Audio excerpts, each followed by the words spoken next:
이 힘든 가운데서도 또 성가대로서 아름다운 찬양으로 섬겨주신 우리 에스더 성가대 여러분에게 하나님이 예비하신 영육간의 큰 축복이 함께하기를 주의 이름으로 축복합니다. 또 수요예배 오신 여러분에게도 동일한 은혜로 하나님이 채워주실 줄로 믿습니다. 자, 오늘은 사무엘상 9장 11절에서 27절까지 말씀 강의하겠습니다. 지난 시간 강의의 연속이라고 생각하면 되겠습니다. 제가 이제 쪼개서 강의하고 있는데, 사실은 이스라엘 사람들이 왕을, 하나님의 직접 통치를 거부하고 다른 나라 사람들처럼 우리가 인간 왕을 세우고 그 왕에 의해서 제도가 만들어지고 법이 만들어지고 시스템이 만들어지고 이렇게 국가를 이루고 왕이 다스리는 나라를 만들어주세요, 그렇게 요구를 했죠. 그래서 하나님께서 그 왕정이 가지고 있는, 인간이 권력을 가졌을 때 행할 수 있는 수많은 그 폐해에 대해서 경고를 하셨음에도 불구하고 그들이 끝까지 우리에게는 왕을 달라고 요구를 했습니다. 그래서 이제 하나님이 그 왕제도를 허락을 하셨어요.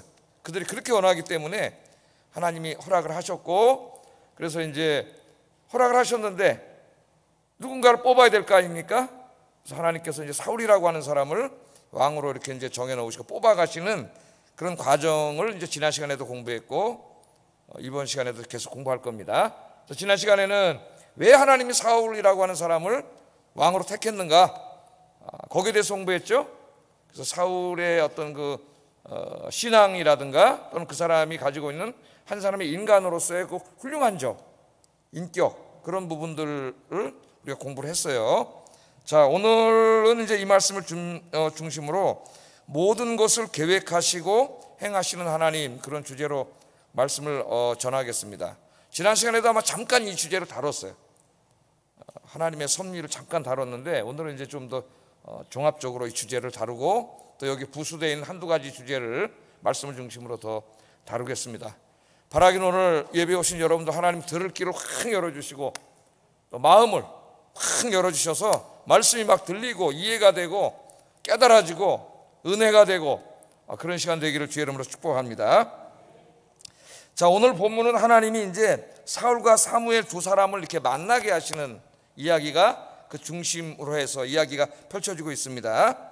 이스라엘 사람들이 열방과 같이 왕을 달라고 요구했고, 하나님은 이스라엘의 요구를 기뻐하시지 않았지만은 그들이 강력히 요구하기 때문에 이제 들어주시기로 작정을 하셨어요. 그래서 어떤 사람을 왕으로 세울 것인가 이제 하나님 정하시고, 베냐민 지파 중에 왜 베냐민 지파를 택했는가는 지난 시간에 공부를 했죠. 우리가 베냐민 지파 중에 기스라고 하는 사람, 그 사람의 아들인 사울이라고 하는 사람을 하나님 택하셨죠. 왜 택했는가도 지난 시간에 공부를 했습니다. 자, 하나님께서는 사울을 왕으로 세우신 이 이유가 두 가지 이제 크게 생각하면은 한 가지는 하나님을 경외하는 사람이었고, 또 한 가지는 한 사람의 인간으로서도 굉장히 훌륭한 그런 면이 많은 사람이었기 때문에 하나님이 택하셨습니다.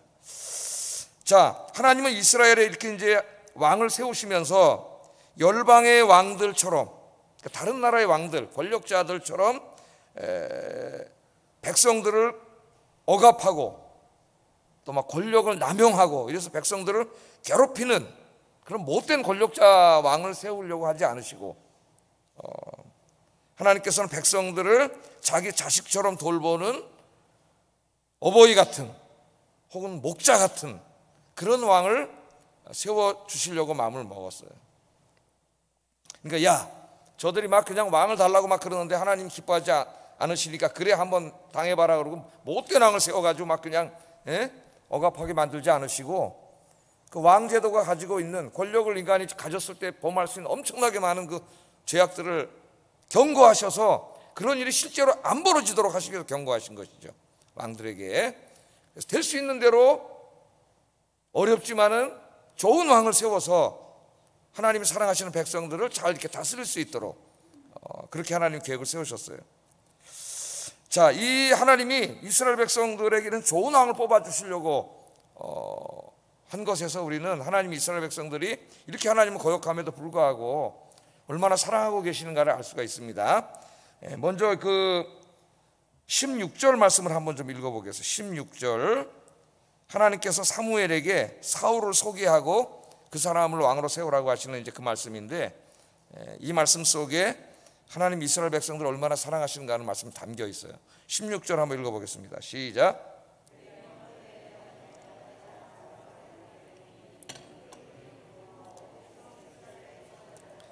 그가 내 백성을 블레셋 사람의 손에서 구원하리라. 내 백성의 부르짖음이 내게 상달하였으므로 내가 그들을 돌보았노라 하시더라. 아멘. 하나님이 이제 사울이라고 하는 사람을 왕으로 택하셨는데 이것을 사무엘에게 가르쳐 줘야 될 거 아닙니까? 그죠? 사무엘도 모르니까 이제 가르쳐 주시면서 오늘 이 짧은 말씀 속에 내 백성이라는 말이 3번이나 강조되고 있어요. 내 백성 이스라엘의 지도자를 삼으라. 또 내 백성을 블레셋 손에서 구원하리라. 내 백성의 부르짖음이 내게 상달하였다. 그래서 하나님이 사울왕을 세우는 목표가 이스라엘 백성들을 사랑하시기 때문이고 블레셋 사람들의 그 괴롭힘으로부터 이스라엘을 구원해 주시기 위함이고 또 그들의 이 부르짖는 소리 하나님이 응답하셨기 때문이고 이렇게 하면서 이스라엘 백성들을 내 백성이라고 3번이나 계속 하나님이 말씀을 하세요. 그러니까 여러분이 내 자식이야 그럴 때 얼마나 그 부모님의 사랑의 그 언어가 담겨 있습니까? 거기에 마음이. 하나님이 내 백성을 위하여 지금 내가 이 일을 하고 있다. 그렇게 말씀을 하고 있습니다.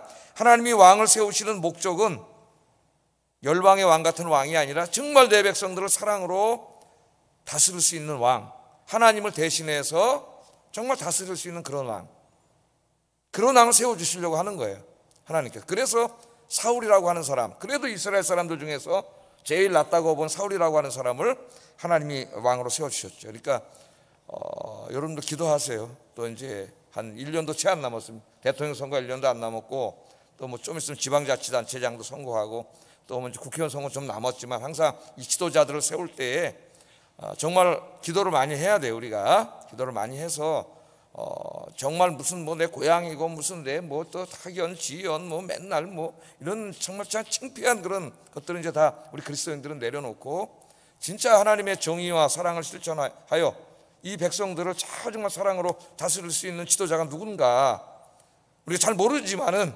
그래도 괜찮은 사람, 그런 조건에서 그래도 괜찮은 사람, 그런 사람 뽑아야죠. 우리 책임이에요. 기도하고 우리가 책임을 다해야지. 기도는 해놓고 이제 또 가서 그런 말도 안 되는 부끄러운 기준으로 아무나 막 갖다 찍으면은 지금 나라가 어떻게 되겠습니까, 여러분? 우리 그리스도인까지 그러면은 우리가 늘 우리가 기도하면서 또 우리가 해야 될 책임도 다 해야 되겠습니다. 자, 그래서 이제 드디어 이제 왕을 이제 사울 왕으로 뽑아가지고 이스라엘의 왕 제도가 몇 년 시작됐다 그랬어요. 사울이 왕이 됐을 때가 한 1050년 정도니까 1050년이고 그 다음에 이제 다윗에게로 넘어가죠. 왕권이. 사울이 죄를 져가지고 이제 그것도 계속 공부해 나갈 거예요. 이 훌륭하던 사울이 어떻게 타락해 가는가도 우리가 공부를 할 겁니다. 다윗 왕으로 되고 다윗 왕의 이제 후손들이 쭉 왕위를 이어가는데 솔로몬이 죽은 다음에 이제 르호보암이 돼요. 르호보암이 죽은 다음에 나라가 남북으로 갈라져가지고 북쪽 이스라엘은 다윗과 전혀 상관없는 반란자들이 계속 왕이 오르죠. 그래서 북이스라엘의 역사는 쿠데타의 역사예요. 툭하면 쿠데타가 일어나거든요. 근데 남쪽은 그래도 다윗의 후손들로 끝까지 나라가 망할 때까지 연결이 돼 나갑니다. 그래서 북이스라엘이 먼저 망했고 721년 BC에 남유다가 이제 그 마지막 왕이 시드기야예요. 586년에 이렇게 망해서 500년을 채우지 못하고 나라가 망합니다. 그러니까 우리 인간의 역사를 공부해 보면은 300년 이상 지속된 나라가 그렇게 많지 않아요. 정말 제일 오랫동안 지속된 나라가 로마 제국이에요. 1000년을 지속됐으니까. 그래서 시오노 나나미라고 하는 그 일본 역사학자도 아니죠. 그 사람은 전문가도 아닌데 그 로마인 이야기를 쓰면서 어떻게 로마라고 하는 나라가 1000년 동안 이 역사를 유지할 수 있었는가? 그 비결이 뭔가? 그것을 이제 그 리더십에서 찾습니다. 그 책은 그 황제들의 리더십 이야기예요. 리더는 어떤 사람이 리더가 돼야 되는가? 그 얘기를 해요. 거기서 계속. 제가 이제 성경 말씀을 가지고 설교를 하는 것처럼 그 사람은 역사를 재료로 해서 설교를 합니다. 사람들에게. 근데 문제는 그 사람은 굉장히 엔타이 크라이스트. 그러니까 기독교를 굉장히 싫어하는 여자예요. 그래서 그건 알고 이제 로마인 이야기는 우리가 읽어야 됩니다. 그래서 로마가 기독교를 막 국교로 공인하고 로마의 황제가 예배에 들어와서 주교 밑에서 무릎을 꿇고 예배를 드리게 되는 그것을 굉장히 안타까워. 어떻게 대제국의 황제가 일개 종교 주교 앞에 와서 무릎을 꿇고 예배를 드리느냐. 그래서 로마가 망했다고 막 이런 얘기까지 한 그런 사람이라는 건 상식적으로 우리가 알 필요가 있지만은 그 역사적인 통찰력은 굉장히 뛰어납니다. 굉장히 중요한 통찰력을 많이 줘요, 이 사람이. 자, 어쨌든 500년을 채우지 못하고 474년 정도 이렇게 왕정을 유지하다가 결국은 바벨론에 의해서 이제 이 나라가 다 망하게 되죠. 왕이 다 없어지게 되고 다 망하게 됩니다. 자, 그 500년 동안에 보면은 다윗과 솔로몬이나 혹은 히스기야처럼 굉장히 훌륭한 왕들도 있긴 있었어요. 몇 명이 있었습니다. 그 사람들은 자기가 왕일 때에도 자기가 최종적인 권력자가 아니라 자기 위에 하나님이 계시다는 걸 항상 인정했고, 하나님이 이스라엘 다스리는 진짜 왕이라는 걸 인정했어요. 그렇기 때문에 자기 마음대로 못하는 거죠, 이 사람들은. 그러나 대부분의 왕들은 사악한 왕들이었어요. 그래서 결국은 이제 500년도 채우지 못하고 망하게 되는데, 이 이스라엘은 그들의 망한 역사를 통해서 인간의 왕들은 결코 그들을 구원할 수 없고 그들의 희망이 될 수 없다는 것을 다 망해서 깨달아요, 사람은. 하나님이 그렇게 경고를 하시고 그렇게 그런 열방처럼 가지 말게끔 하셨는데도 결국 권력이라고 하는 것이 타락한 인간에 의해서 그렇게 죄를 짓다가 결국은 망하게 됩니다. 그래서 그때서야 이스라엘의 경건한 사람들이 이스라엘의 진짜 왕은 인간 왕이 아니라 하나님임을 깨닫고 인정하게 되는 것이죠. 그래서 우리가 열왕기상, 열왕기하, 제가 새벽기도 때 이제 좀 간단하게 100번 넘게 강의를 했어요. 열왕기상하를 홈페이지에 다 저장이 돼 있는데, 그 역사를 다 마치면서 제가 이제 결론 뭐냐면, 정치는 쓰잘데기는 옳은 말이 아니더라라고 잘 찾아봤더니 쓰잘머리더라고요. 쓰잘머리. 저도 쓰잘데기 없는 이런 말을 많이 했는데 표준말이 아니에요. 쓰잘머리, 이게 정상적인 표준어더라고. 정치는 다 쓰잘머리 없는 것이다. 거기에 인간들이 그렇게 막 과도하게 집중하고, 우리나라처럼 정말 이렇게 정치적인 국민들이 막 없고 정치에 나뉘어서 막 싸우고 좀 안타까운 이야기죠. 그래서 우리 그리스도인들은 이제 나라와 민족을 위해서 기도하면서 우리나라를 다스리는 분은 하나님이세요. 하나님 의지하고 사시는 여러분 되길 주의 이름으로 축복합니다. 우리를 지켜주시고 이 나라를 지켜주시는 분은 하나님이세요. 하나님의 백성들이 하나님 앞에 겸비하게 무릎 꿇고 자기의 죄를 회개하고 그리고 하나님 앞에 기도하면은 하나님이 우리의 죄를 사해 주시고 그 땅을 치유해 주신다 그랬어요. 우리가 지금 코로나 때문에 많은 고통을 당하죠. 좀 내려가나 했더니 어제 또 650몇 명이 지금 올라와 있고, 전 세계적으로 지금 또 인도발 델타라고 하는 델타형이 새롭게 나와가지고 지금 이게 막 퍼져 나가고 있어서 영국이 60%가 지금 백신을 맞았는데 10,000명이 나오고 있어요. 11,000명. 다시 돌아가고 있어요. 지금 나도 7월 달에 지금 이걸 다시 이제 완화시키려고 막 그러는데, 내가 볼 땐 택도 없는 소리다. 그랬다가 진짜 7월에 휴가철을 끼고 작년 가을처럼 이거 말도 못하게 번져나갈 수 있기 때문에 좀 더 조심해야 될 때가 아닌가. 제 생각은 개인적으로 그래요. 내가 전문가 아니고 정책가도 아니지만은 상당히 위험한 상태에 있기 때문에 더 기도하면서 우리가 이렇게 가야 된다. 하여튼 이 나라를 지키고 이 세계를 지키는 분 하나님이시고, 하나님이 손 놓으면은 다 코로나로 망하겠다 이런 생각이 들어요. 네? 하나님이 지켜주시니까 걱정 안 하잖아요. 우리 하나님 믿는 사람들 안심을 하게 돼요. 제가 생각해 봤어요. 하나님을 내가 믿지 않았다면은 정말 불안해서 못 살았을 것 같아요. 이 단지 코로나 문제만이 아니라 지금 내 안에서 무슨 몸이 어떻게 벌어, 세포가 어떻게 되고 어떤 병이 생기는지 우리는 아무도 알지 못해요. 네? 우리의 생명과 재산을 위협을 가하는 요사들이 우리 문만 열고 바깥에 나가면 너무나 많아. 네? 이걸 내가 어떻게 막을 수 있는 게 하나도 없어요. 내가 보니까. 근데 내 마음은 편안해 항상. 근데 내가 왜 이렇게 편안한가 그랬더니 하나님을 믿기 때문이에요. 하나님이 지켜주심을 믿고 열심히 하나님 섬기고 기도하고 살다가 하나님 오라 그러면 가야지 안 갈 수 있겠어요?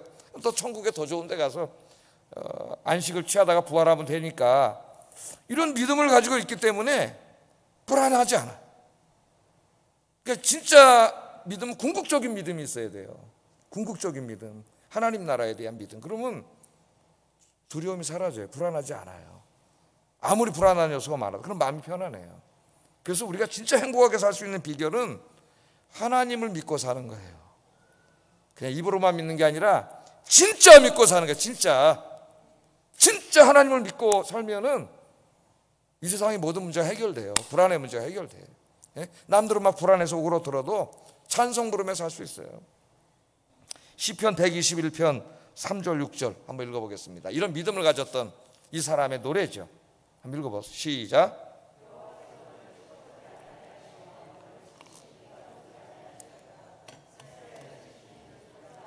주무시지도 아니하시리로다. 여호와는 너를 지키시는 이시라. 여호와께서 내 오른쪽에서 내 그늘이 되시나니 낮에 해가 너를 상하게 하지 아니하며 밤의 달도 너를 해치지 아니하리로다. 아멘. 이스라엘 사람들 중에서도 이제 이 다 망한 이 사회 속에서 정말 우리를 지켜주시는 분은 하나님이구나.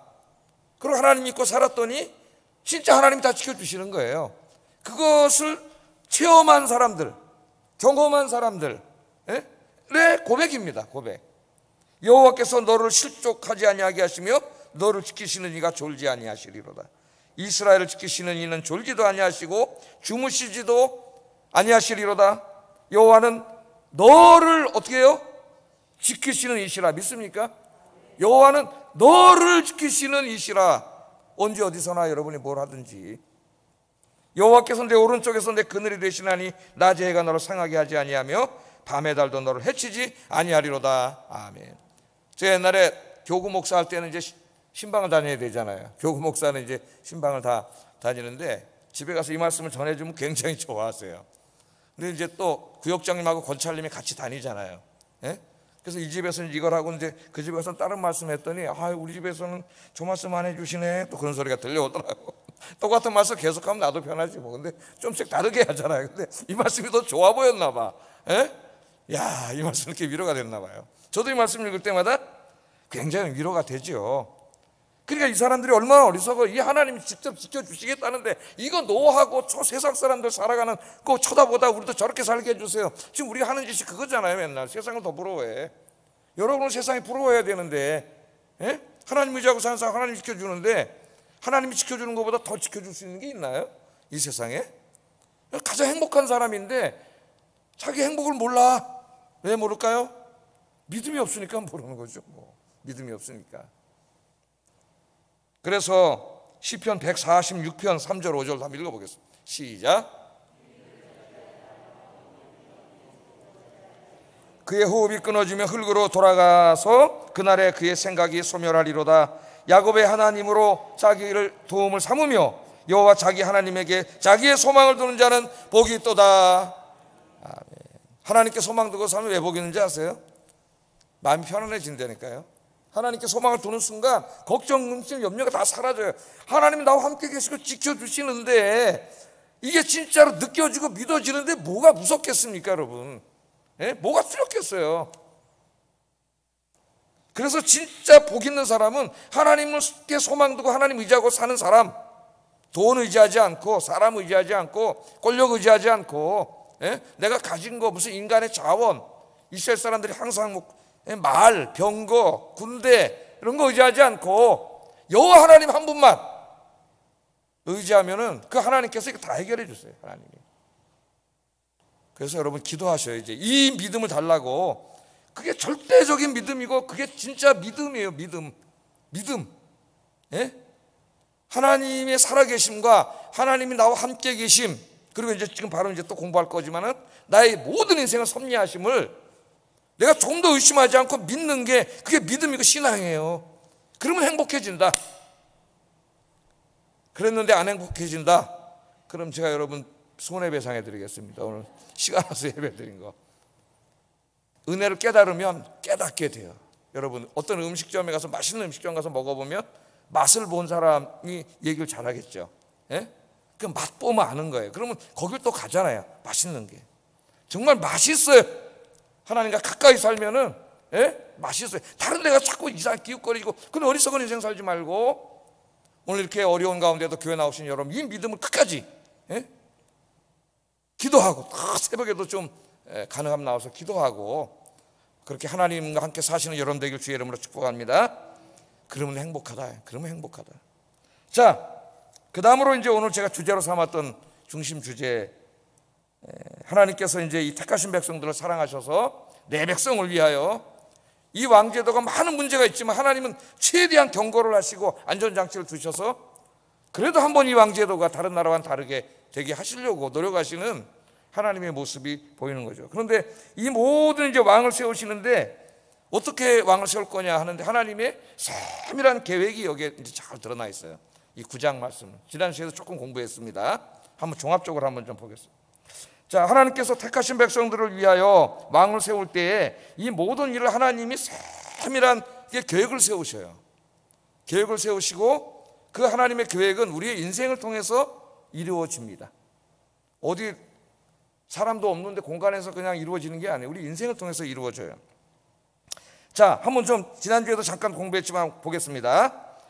하나님만 아세요. 사울을 왕으로 세우려는 거. 사울 자신도 몰라. 사울을 왕으로 기름 부어야 되는 사무엘도 몰라. 이스라엘 민족도 아무도 몰라요. 하나님만 아세요. 그러니까 이 계획을 어떻게 하나님 이뤄가시는가? 그것이 한 사람의 일상을 통해서 아무것도 아닌 것 같은, 무의미한 것 같은, 큰 의미가 없는 것 같은 일상의 일들이 이루어지고 있는데 이제 우리가 이걸 다 읽어보면은 그 일상의 하나하나의 일들이 하나님의 계획을 다 이루어가는 하나의 연결점이 다 필요한 것들이에요. 우리 인생이 마찬가지예요. 그렇게 됩니다. 한번 좀 보세요. 자, 하나님이 어떻게 진행하셨느냐? 어느 날 사울의 아버지 기스가 나귀들은 그 당시로는 상당히 비싼 동물입니다. 지금으로 뭐 자동차로 말하면 한 요새 무슨 자동차가 좋아요? 제네시스가 좋나? 하여튼 그냥 좀 비싼 차예요. 자, 이 나귀들을 잃어버렸어요. 그냥 누구나 일어날 수 있는 일입니다. 그게 무슨 왕 되는 거하고 아무 연관성이 보여지는 것 같지가 않아요. 그 사울 아들한테 야, 너 종 하나 데려가 찾아와 이놈아. 그랬더니 사울의 아버지가 예 알겠습니다. 그리고 종하고 데리고 나가서 나귀를 찾게 되는 거죠. 주변 지역과 마을을 샅샅이 뒤졌지만 나귀를 찾지 못합니다. 3일 동안 뒤졌다 그래서 3일 동안 뒤졌는데 찾지 못했어요. 그 찾지 못한 것도 그냥 일상적인 일인데 그러나 그냥 일상적인 일이 아니에요. 이제 나중에 다 알게 돼요. 우리는 하나님의 섭리는 항상 그와 같아. 하나하나의 일은 별로 의미가 없는 것처럼 보이는데 나중에 보면 다 연결돼 있어요. 그래서 진짜 믿음 있는 사람은 이걸 전체적으로 자기 인생을 보게 되는데 그렇지 못한 사람은 단편적으로 보기 때문에 순간순간에 힘들어했다가 또 감사했다가 또 좋아했다가 확 또 믿음이 꼬꾸라졌다가 이러는 거예요. 하나님 섭리를 모르는 거예요. 자, 사무엘은 이제 3일 동안 못 찾으니까 나귀는 고사하고 아버지가 자기를 걱정할까 봐 집으로 돌아가려고 그러죠. 종한테 돌아가자 그랬더니 종이 또 예 그러고 가야 되는데 다른 말을 해요. 또 아니 그러지 말고 여기 좀 사무엘이라고 하는 하나님의 사람이 있는데 그분한테 가서 물어보면은 가르쳐 줄 수 있을지도 모릅니다. 어떻게 보면은 사무엘이 무슨 뭐 하나님 선지자인데 양 잃어버린 나귀 잃어버린 거 찾아주는 사람이 점쟁이도 아니고 별로 이렇게 연관성이 없는 것 같은데 또 우연히 종의 마음에 그런 마음이 들었고 주인에게 또 얘기하고 싶었고 주인이 집에 가자 그러는데 딴 말 하는 거 아니에요. 그랬더니 또 사울이 그걸 또 받아들였어. 그래 한번 가보자. 이런 일들이 지금 계속 벌어집니다. 자, 오늘 본문은 사울이 종과 함께 사무엘을 찾으러 가는 이제 그 이야기죠. 그런데 사울은 사무엘이 어디 있는지도 몰라요. 그래서 대충 이제 어디 소문을 듣고 이제 가는데 가다가 이제 일단의 소녀들 우물에 물 기르러 나온 소녀들을 만나게 됩니다. 그 내용이 11절 13절 한번 이건 읽어보고 한번 가보겠습니다. 시작.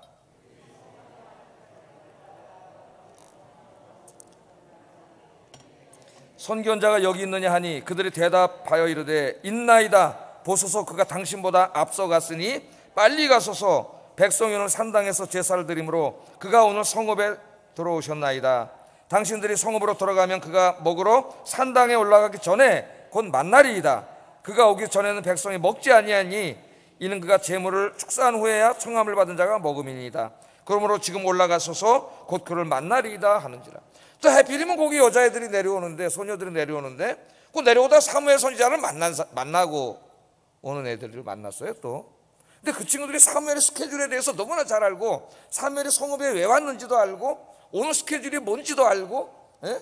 그래서 이것들을 상세하게 다 설명을 해주잖아요. 지금. 그것도 우연일까요? 예? 하나님이 다 보면은 그 사람들을 만나게 해주신 거예요. 또 처음 보는 사람한테 뭘 그렇게 상세하게 얘기해. 우리 아까 조금 봤는데 빨리 가보세요. 그럼 되는데 어떻게 더 친절한지 이렇게 다 설명을 다 해주고, 사무엘 만나는 지장이 없도록 다 해주고 있어요. 지금 보면은. 자, 뭔가 이제 우리가 어렴풋이 누군가 보이지 않는 손이 이 모든 일을 이렇게 이끌어가고 있구나 하는 것을 이제 성경을 읽으면서 조금씩 우리가 눈치로 채기 시작합니다. 여러분, 하나님은 안 보이죠. 그러나 여러분 인생 하루하루 오늘 이런저런 일이 생기고 사람을 만나고 하는 모든 것 가운데 그게 다 의미 없는 하나하나의 독립된 사건이 아니라 여러분 인생의 선을 이루기 위해서 하나님이 다 이렇게 계획하신 대로 가고 있다는 것을 여러분 믿습니까? 그걸 믿는 게 우리 기독교 신앙이에요. 섭리, 하나님의 섭리를 믿는다 그래요. 그것을. 자, 어떻게 보면 다 사소한 일이고 의미가 없는 그냥 그런 일인 것 같지만 이게 하나하나가 기가 막히게 다 악구가 맞아 가는 거죠. 일들이 탁탁탁탁탁 맞아 갑니다. 자, 이 모든 일들은 사울과 사무엘이 만나서 또 사울을 왕으로 세우는 데 있어서 반드시 일어나야 될 필연적인 일이에요. 하나님 보실 때는. 하나님 세운 거니까. 우리 인간은 몰라요. 왜 이런 일이 벌어졌는지. 나를 잃어버렸을 때는 불평할 수도 있고 3일 동안 찾았는데 못 찾으면 원망이 나올 수도 있고, 예? 우리 인생이 다 그렇잖아요. 뭘 잃어버리고 안 되고 망하고 힘들고 어렵고 다 이렇게 단편적인 일들이 계속 일어나는데, 그런데 이 모든 것 배후에는 항상 우리는 우연한 일은 없고 누가 배후에 계시다는 걸 알아야 돼요. 하나님이 하고 계시다는 걸 알아야 돼요. 하나님이. 이걸 아는 게 굉장히 중요해요. 우리 믿음에. 하나님이 하고 계신다. 자, 또한 하나님께서는 사무엘도 알아야 될 거 아닙니까? 사무엘도. 이놈이 뭔 놈이요? 그러면 안 되잖아요. 또 사무엘에게 찾아가셨어요. 사울이 사무엘 만나러 오는 동안 사무엘 찾아가셔가지고 지금 어떻게 누가 오는데 그 사람이 바로 내가 왕으로 세우라고 선택한 사람입니다. 이걸 또 가르쳐 주세요. 하나님. 16절 한번 읽어보겠습니다. 시작.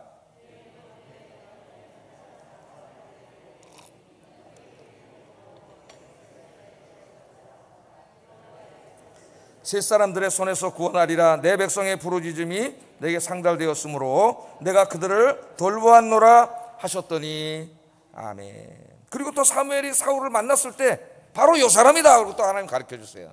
그러니까 희미했던 그림이 하나님의 계획이 가까이 올수록 점점 이렇게 클리어해지는 거죠. 분명히 보여져요. 우리 일상에 일어날 일들이 다 그렇습니다. 우리 인생에. 다 이렇게 하나로 좁혀가고 있어요. 17절 한번 읽어보겠습니다. 시작. 보라, 이는 내가 네게 말한 사람이니 이가 네 백성을 다스리리라 하시니라. 아멘. 그렇게 하심으로 두 사람을 만나게 되고, 오늘 우리가 쭉 읽었지만은 이제 이스라엘의 왕으로 삼을 사람이라는 걸 가르쳐주고 기름을 붓게 되고 이런 과정이 벌어집니다. 이제 그러나 나중에는 제비뽑기로 해요. 하는 건 또 왜? 모든 백성들에게 불평이 없어야 되기 때문에 그것도 한번 이제 또 공부를 해볼 거예요. 자, 우리는 이것을 통해서 하나님의 마음속에만 있던 사울이라고 하는 사람, 그 사람을 하나님 택하는데 그 택할 때에 어떻게 이끌어 가시는가가 오늘 여기 쭉 나오잖아요. 그냥 나귀를 잃어먹는 것으로, 오늘 나귀를 왜 잃어먹었지? 거기서부터 하나님 뜻이 있는 거예요. 이제 그게 모든 게 다 사울을 만날 때, 사무엘을 만날 때까지 다 하나님 이끌어 가시는 거예요. 중간중간 보면은 다 이해가 안 가는 일들이 많아요. 우리 인생에 그런 게 많죠. 왜 이런 일이 벌어지는지, 하나님 나를 왜 이렇게 힘들게 하는지, 왜 이번 일은 이렇게 잘 안 풀리는지 우리가 하나하나 보면 잘 몰라요. 그래서 인생은 항상 좀 멀리 봐야 돼. 끝을 봐야 돼. 끝을. 예? 하나님 우리에게 고난을 주실 때도 그 고난이 목적인 건 없어요. 하나님은 항상 우리 사랑하는 자식들이기 때문에 우리의 선과 유익을 위해서 섭리하세요. 당장 힘든 것도 힘들어야 되기 때문에 힘들게 하시는 거예요. 필요하기 때문에, 유익하기 때문에. 이 모든 것을 하나님의 섭리로 받아들이고 믿는 신앙이 진짜 좀 성숙한 신앙이죠. 예? 경주에 이런 신앙이에요. 그 신앙이. 여러분, 요셉도 우리가 하나님의 섭리를 공부할 때 제일 많이 예화로 드는 게 요셉. 뭐 제가 얘기 안 해도 다 알잖아요. 17살 때 꿈을 꿔서 왕이 되는 꿈을 꾸죠. 지도자가 되는 꿈을 꿔. 그걸 아버지한테도 얘기하고 형들에게 자랑하다가 형들한테 미움을 받아서 이제 노예로 팔려가지 않습니까? 지도자가 되는 꿈을 꾼 다음에 꿈이 이루어지는 어떤 가시적인 과정이 이루어져야 될 것 같은데, 그는 형한테 미움받아서 애굽으로 노예로 팔려가서 노예로 팔렸어요. 노예가 됐어요. 그것도 생변부지. 남의 나라 가서 그 사람이 어떻게 왕이 지도자가 되겠습니까? 될 가능성이 하나도 보이지 않는 거죠. 근데 보디발이라고 하는 또 그 애굽의 왕의 12대장 집에 팔려가 거기 가서 또 열심히 그래도 신앙을 지키면서 일해가지고 청지기가 됐는데 또 그 부인 때문에, 다 여러분 아시네요. 부인 때문에 또 그 유혹을 받고 거기서도 이겼는데 그 부인의 또 그 모함으로 감옥에 들어가서 거기서 또 감옥에 들어가 또 2년을 또 지내. 거기서 또 이제 왕을 섬기던 술관원 장, 떡관원 장을 또 만나. 그 사람들이 또 꿈을 또 해석해줘. 석방돼서 나갔는데 2년 동안 요셉을 잊어먹어가지고 이제 완전히 절망 가운데 있는데 또 왕이 꿈을 꿔. 거기 애굽 왕이 꿈을 해석할 사람이 아무도 없는데 그때서야 이 관원장이 생각이 나가지고 요셉을 소개해주고. 그러니까 이 창세기 요셉 이야기를 읽으면 하나하나 보면은 아무것도 아니에요. 뭐가 점점 안 되고 꼬이고 점점 수렁으로 들어가는 것 같아요. 노예에서 감옥에서 잊혀진 자로. 그러나 이걸 전체로 보면은 결국은 그 모든 과정이 애굽이라고 하는 왕을 만나서 꿈을 해석해주고 애굽의 총리가 되고 민족을 구원하고 하나님의 구속사를 이끌어가는데 쓰임받기 위한 다 필연적인 과정이었다는 거예요. 필연적인 과정. 우리가 볼 때는 하나도 이해가 안 되는데 순간순간은 우리 인생이 하나님이 다 그 과정 거쳐가신 거죠. 여러분 또 뭐 예를 들어 룻기도 제가 강의를 했었는데 룻도 마찬가지죠. 어머니 따라와서 집에 와가지고 이렇게 먹고 살아야 되니까 이제 시어머니 노동력이 없고 자기가 나가서 먹고 살아야 되는데 모함 여자입니다. 뭐해서 먹고 살겠어요. 그래서 추수 때 와가지고 남의 집 이제 이삭 죽기 위해서 동양이나 마찬가지지. 가서 어디 가서 하지 생각하는데 그 많은 밭 중에 어느 밭으로 룻기에 보면 우연히 들어갔다 그랬어요. 일부러 우연이라는 말을 씁니다. 인간의 우연은 하나님의 필연이에요. 필연. 우연히 들어갔는데 그 밭이 그 지역에서 제일 믿음이 좋고 부자고 인격이 훌륭한 보아스라고 하는 사람의 집이고 거기서부터 이런 다 만남이 이루어지면서 결국 보아스와 결혼을 하게 돼요. 다윗 왕을 낳고 그 중에 후손 중에 메시아가 태어나는 일이 벌어져요. 그러니까 룻기도 보면은 그 밭에 우연히 많은 밭이 있는데 그냥 우연히 들어갔는데 우연이 아니에요. 하나님이 다 어떻게 해요? 두 사람을 만나서 결혼을 하고 가정을 이루게 하기 위해서 결국 거기서 다윗 왕이 나오지 않습니까? 다 하나님이 이렇게 계획해 가시는 거예요. 두 사람만 그럴까요? 우리 인생이 마찬가지예요. 이걸 보여주는 거예요.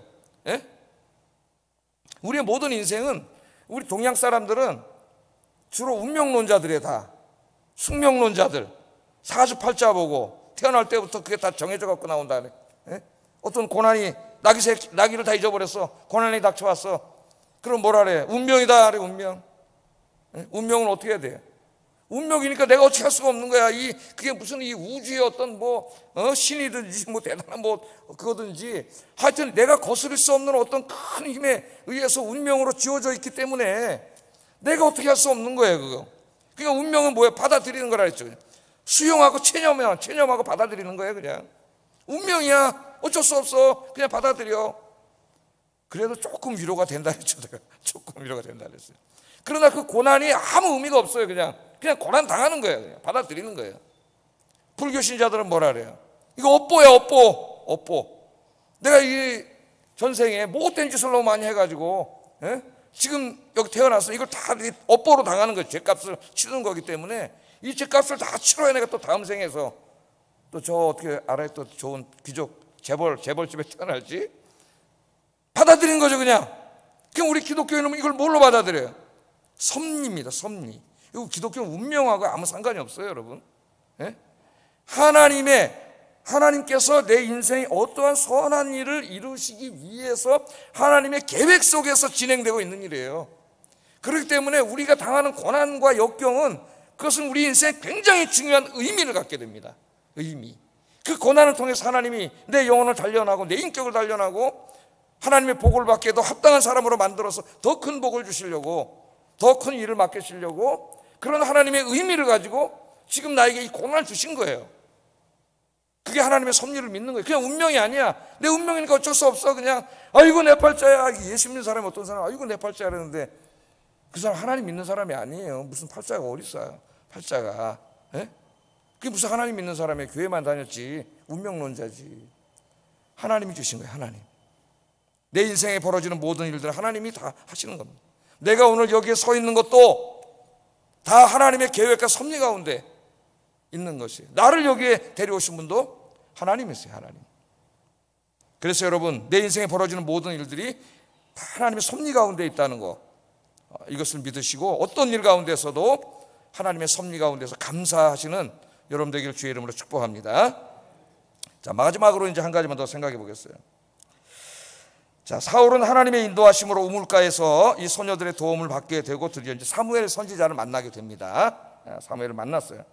자, 사울은 처음에는 사무엘을 알아보지 못합니다. 오늘 말씀에 보면 그러니까 처음 만났다는 걸 알 수 있어요. 그래서 사무엘에게 하나님의 선지자가 어디 있는지 좀 가르쳐달라고 부탁을 하니까 사무엘이 내가 바로 그 사람이요, 이렇게 해서 이제 만나게 된 거예요. 그러니까 처음 만난 거죠. 내가 그 사람이요. 그래서 만났어요. 자, 사울은 자기 잃은 암나기들에 대해 그거 물어보러 온 거 아닙니까 지금? 예? 이제 걱정을 하고 물어봤겠죠.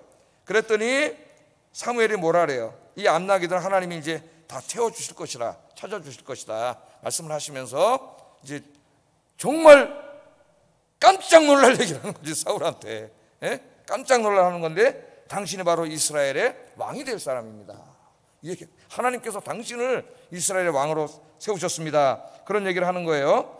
20절 한번 읽어보겠습니다. 20절 시작.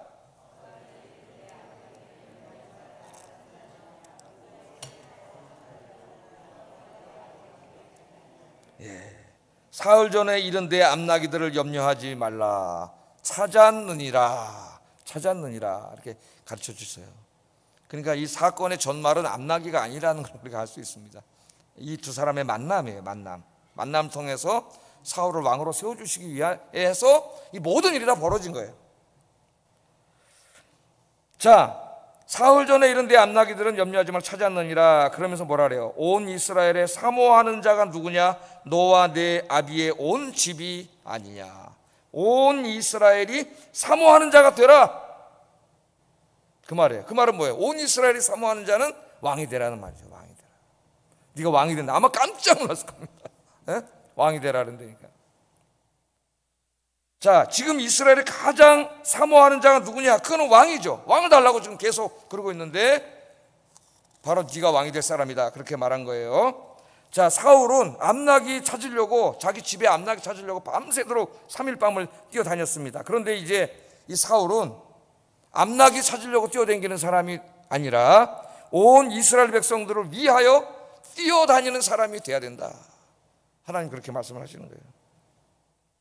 암나기 그거 걱정해서 이렇게 찾으러 나왔지만 그는 하나님이 다 이미 찾아놓으셨고, 네 인생은 앞으로 하나님 주신 사명이 있는데 그까지 암나기 찾으려고 이제 평생을 뛰어다니고 그런 인생이 돼서는 안 되고, 예? 하나님이 맡기신 사명, 이 백성을 다스리고 하나님의 뜻을 이루는 사명을 위하여 뛰어다니는 사람이 되라, 그런 사명을 주셔요.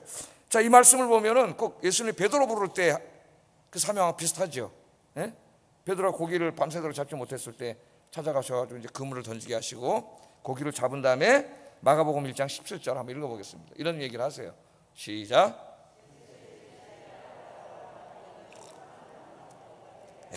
이제 그물 던져서 물고기 그냥 잡아가지고 평생 그물에 던져 물고기나 잡는 어부가 아니라, 물론 예수님이 그 직업을 무시하는 말씀이 아니에요.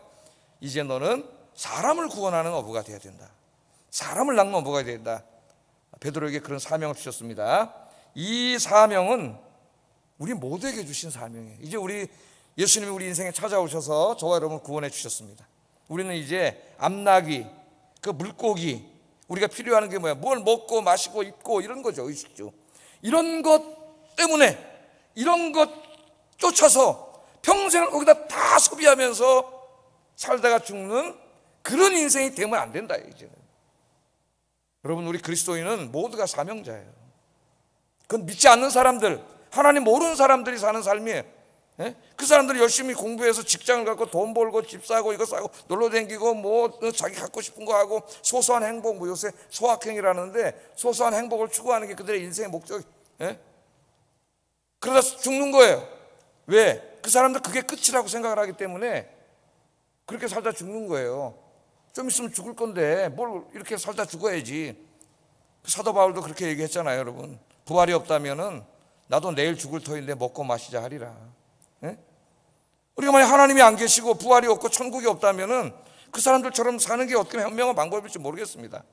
그러나 하나님이 계시고 천국이 있고 부활과 영생이 있고 내세가 있는 걸 우리는 믿습니다. 믿습니까? 그걸 믿는 사람이라면 이제 여기 낙이, 잃어버린 낙이, 이 물고기 뭘 입을까 먹을까 마실까, 이게 우리 인생의 목적이 돼가 죽을 때까지 그냥 그것만 계속 3일 동안 쫓아다니다가 죽는 그런 인생이 돼서는 안 됩니다. 그건 믿지 않는 사람, 우리는 그런 사람을 그리스도인이라 할 수 없어요. 성경은 그런 사람은 그리스도인이라 하지 않습니다. 이제 우리는 우리의 사명, 우리 사명자라는 걸 깨달아야 돼요. 그것도 우리에게 중요하지만, 그러나 그것보다 더 숭고하고 더 높은 가치를 위해서 살아야 돼요. 우리가 그게 뭐냐면은 하나님이 우리에게 주신 사명이에요.